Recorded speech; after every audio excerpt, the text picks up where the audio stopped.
Genre j'entends par exemple Naps qui nous dédicace dans un son, c'est de la folie aussi. Pareil quand je vois que ça me reconnaît dans la rue au Portugal, en Italie, au Brésil, dans des endroits improbables. Je me dis ah ouais ça va loin quand même. Salut tout le monde, c'est Gab Morrison.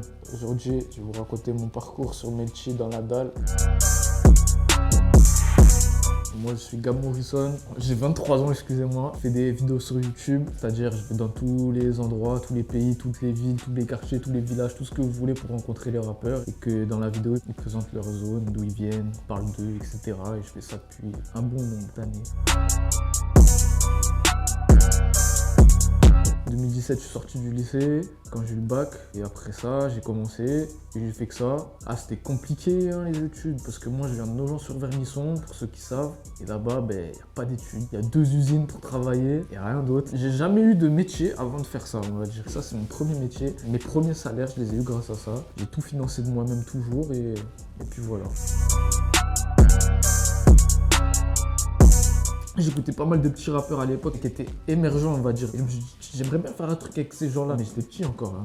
J'avais 13-14 ans. Et je me suis dit, vas-y, je vais interviewer des rappeurs pas trop connus. À l'époque, j'avais fait pas mal de mecs des rap contenders sur téléphone, tout ça. J'ai enregistré le son du téléphone, je mettais des extraits de clips en fond de vidéo, quoi, et voilà.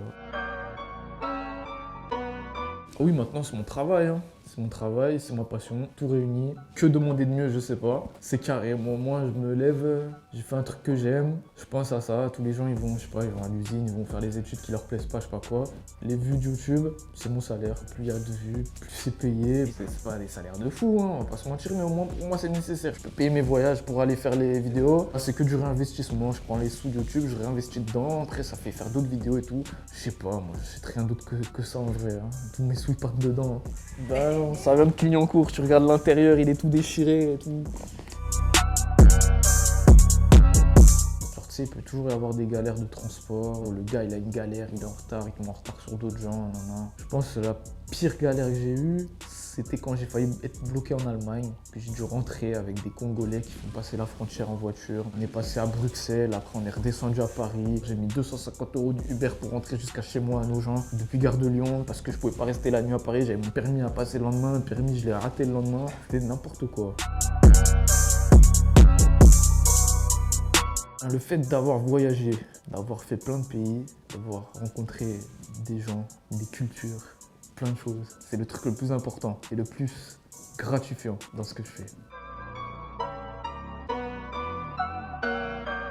J'ai fait un son un jour, parce qu'en fait un jour, je sais pas, j'étais au Panama et je m'ennuyais parce que je m'étais pris des jours de repos après être allé en Colombie. Je me suis dit, vas-y, je vais faire un texte qui parle de ma ville et tout. Je suis allé enregistrer au studio au Panama, j'ai fait un petit clip avec Snap et tout. Je l'ai mis sur ma chaîne, comme ça, pour rigoler. Les gens ont bien aimé. J'ai fait un texte réfléchi qui parle de choses qui viennent du cœur et les gens ont compris ça. Je suis allé au Brésil tout seul, je suis allé au Brésil en claquette. Comme là, tu me vois de la même façon, tout s'est bien passé. Bon, je te mens pas, il y a un truc qui donne un peu chaud quand tu vas tout seul dans les endroits comme ça. C'est au moment où j'arrive au lieu de rendez-vous, que j'attends le rappeur et que là, il met 5 minutes à venir. Genre, à un moment, je me rappelle, j'ai attendu un rappeur là, à l'entrée de la favelas. C'était les 6 minutes les plus longues de ma vie. Quand je sais le nombre d'armes qu'il y avait à l'intérieur de la favelas, de mecs armés, machin, c'était très long d'attendre. Mais ouais, c'est ça en vrai le pire moment. Mais après, une fois que t'es avec le rappeur et tout se passe bien, je sais pas. C'est la simplicité, je pense que c'est ça, les gens ils aiment la simplicité, ils savent que moi j'ai pas des moyens de fou et que même sans les moyens de fou, je peux arriver à faire un truc propre, c'est ça que les gens ils doivent aimer je pense.